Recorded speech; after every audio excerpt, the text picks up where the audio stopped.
Welcome to the Full Tracy Money Audio Commentary. This is Owen Tracy recording, and it is 3:23 p.m. and that is Central Time, and today is July 30th. Well, lots going on in here today. Gold is up $27.53, so closing back above the $2,400 level, and that's a really quite positive development. But then oil prices down about 78 cents and closing below the $80 level on Brent again. Then Bitcoin was down $1,400, and despite the fact that Ethereum was pretty level for most of the day, it's closing down about 60.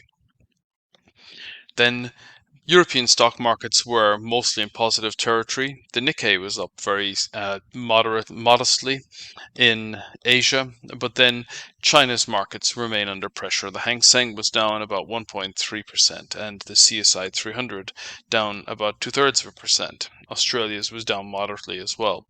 But I think what's going to really feed through into action tomorrow is the weakness in the Nasdaq immediately in the aftermath of the Microsoft earnings.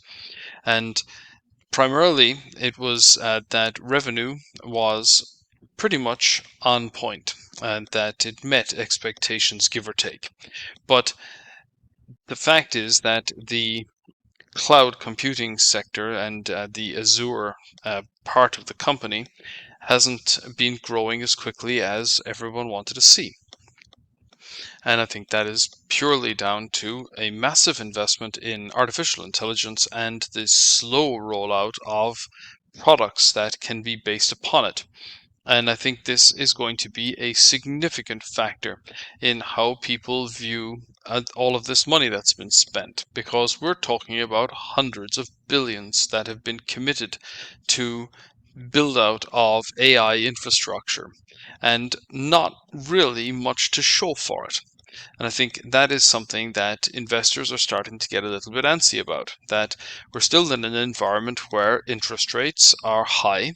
The 10-year yield was down today by about 3 basis points, but the Fed funds rate is in excess of 5%. And with a discount rate at that level, you can't simply be hanging around for earnings to start showing up eventually. This is not the kind of environment we had in the preceding decade, where money was both freely available and free, and now we're in a different environment. So this is something that is certainly going to be investigated by the bears over the next while. And Microsoft at the moment is trading down $27, which would take it down below the 400 level and below the 200-day moving average.